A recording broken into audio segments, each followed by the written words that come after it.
আসসালামু আলাইকুম। আমি এখন বানাচ্ছি দারুণ মজার একটা জিনিস, এটাকে বলে জাপানি প্যানকেক।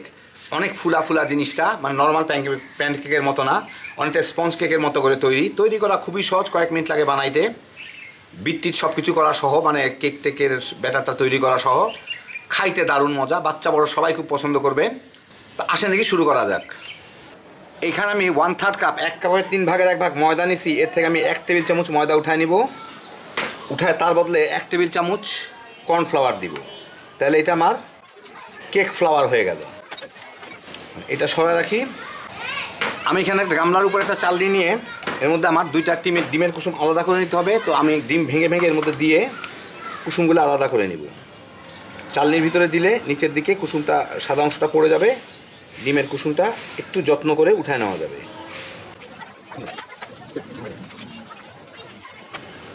এই দেখেন, এইগুলোকে সাদা অংশটুকু এইভাবে ভেঙে ভেঙে দিলে একটা পর্দার মতো থাকে, এই পর্দাটা কেটে দিলেই পানিরটুকু নিচে পড়ে যাবে, সাদা পানিটুকু।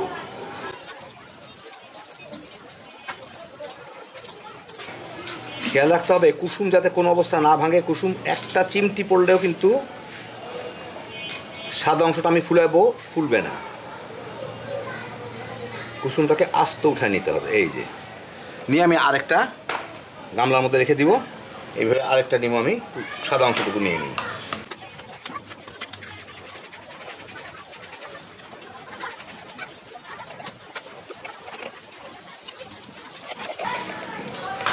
এখন সাদাটুকু আমি আলাদা করে রাখবো। রেখে যে 2টা কুসুম আলাদা করছি, এর মধ্যে আমি 2 টেবিল চামচ দুধ দিব, 1 টেবিল চামচ চিনি দিব, যে কেক ফ্লাওয়ারটা বানায় রাখলাম সেটা দিব,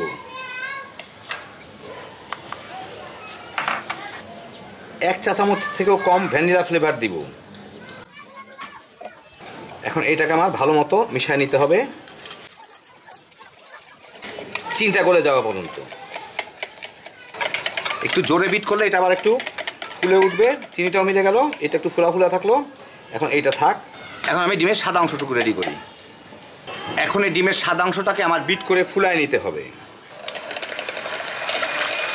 কয়েক সেকেন্ড বিট করে আমি এর মধ্যে, এখানে আমি 1 টেবিল চামচ চিনি 3 বার এর সাথে মিলাবো।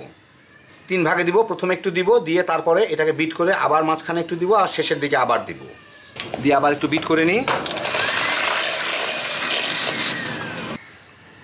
1 মিনিটের মতো বিট করে আমি এই চিনির অর্ধেকটা আবার দিব, দিয়ে আবার বিট করব।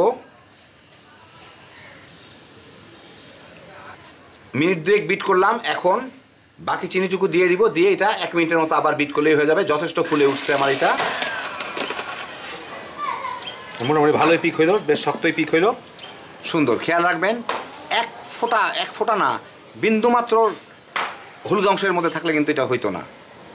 এখন আমি এগুলোকে মিশিয়ে নেব। তো এই হচ্ছে আমার ডিমের হলুদ অংশটা। একটু ঘুটে নিই আবার, যদি একটু ফুলে। এখন এর থেকে, এই সাদা অংশ থেকে অল্প একটু নিয়ে আমি এর সাথে মিলাবো। সাদাটা ভাজে মিলাইতে হবে, কিন্তু এর সাথে আমি একটু জোরে মিলাবো, যাতে এটা একটু বেড়ে যায় আর কি, এমনি হয়ে যায়। সেজন্য ভাজে না মিলাই এইটা দিয়ে মিলাবো।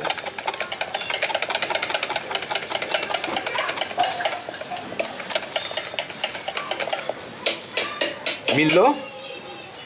এখন এই সাদাটুকু আমার এর সাথে ভাজে ভাজে মিলাইতে হবে। ভাজে ভাজে মানে আমি দিচ্ছি, দেখেন 2-3 বারে মিলাবো। আস্তে করে এইভাবে নেড়ে চেড়ে মিলাইতে হবে, যাতে সাদাটার ফোমটা, মানে ফুলাটা চলে না যায়।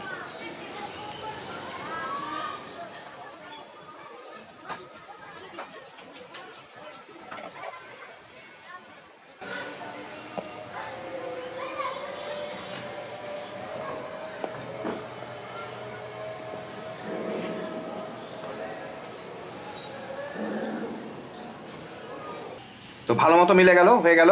এখন আমি এগুলোকে ভাজা শুরু করব। আমি এখানে একটা কেক ডেকোরেশনের পাইপিং ব্যাগ নিয়ে নিচ্ছি। এটা না থাকলে ইচ্ছা করলে প্লাস্টিকের পলিথিন ব্যাগগুলো যে আমরা পাই, ওগুলোর মধ্যে ভরেও করা যায়। তো আমার কাছে এটা আছে দেখে আমি এটার মধ্যেই করতেছি। ওর মধ্যে আমি এইগুলোকে ভরে নিব।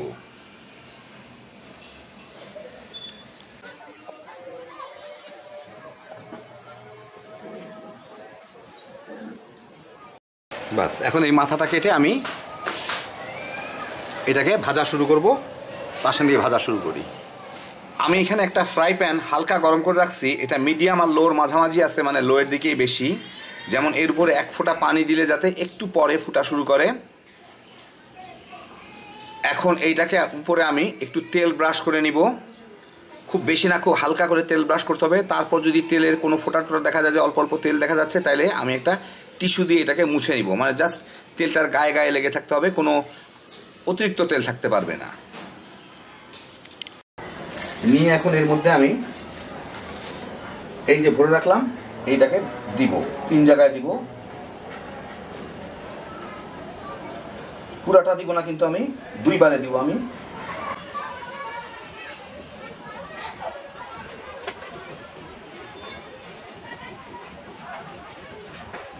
ঠিক আছে, 1-2 দেই। এটা একটু কম হয়ে গেল, এটা আর একটু দিয়ে দিই। দিয়ে এখন আমি এর ফাঁকে ফাঁকে একটু আমার অল্প একটু পানি দিয়ে দিতে হবে, পানির বাষ্পটা যাতে এটা হইতে থাকে। অল্প একটু 2-1 ফোঁটা করে পানি দিয়ে দিব। পানিগুলো আবার যাতে গায়ের মধ্যে না এসে না পড়ে, সামান্য একটু পানি দিয়ে আমি এটা ঢেকে দিই। ঢেকে 2 থেকে 3 মিনিট আমি এটাকে জাল দিব, খুব অল্প জালে। ঠিক 3 মিনিট পরে আমি এগুলাকে একটু উঠায় নেই। উপরটার দিকটা এখনো কিন্তু নরম, আমি উঠে একটা প্লেটের মধ্যে রাখতেছি। এখানে নিচেরটা কিরকম হলো, এটা উল্টা যখন দিব তখন বোঝা যাবে। এখন আবার আমি বাকিটুকু আবার 3 জায়গায় দিয়ে দিব।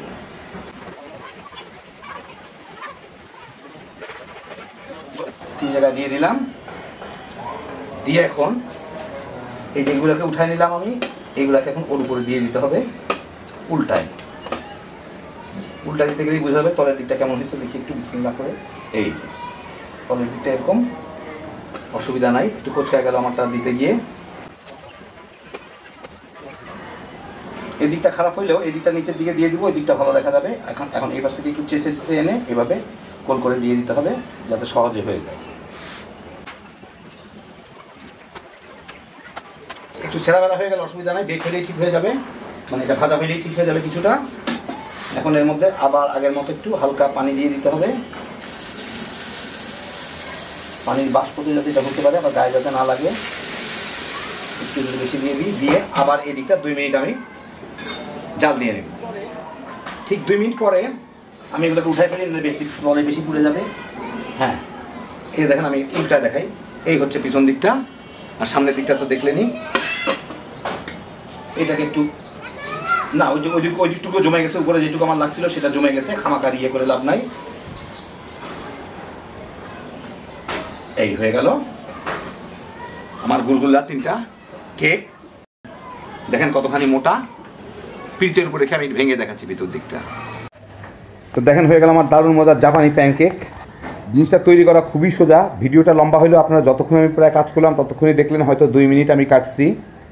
ডিমের সাদা অংশটা ফুলাইতে 3.5 থেকে 4 মিনিট সময় লাগে, আর তারপর বাকিটা মিশিয়ে দিবেন। দিয়ে ভাজতে এটা 5 থেকে 6 মিনিট সময় লাগে। মোট 10 মিনিটের মধ্যে আপনার সমস্ত জিনিস কমপ্লিট হয়ে যাবে। খুব মজার একটা জিনিস, একদম নরম তুলতুলে, বাচ্চা কাচ্চাদের টিফিন কিংবা বিকালের নাস্তার জন্য দারুণ একটা আইটেম। আপনাদের আমি একটা ভিতরটা ভেঙে দেখাই। এই নিলাম, নিয়ে এই যে দেখেন এই হচ্ছে ভিতর দিকটা।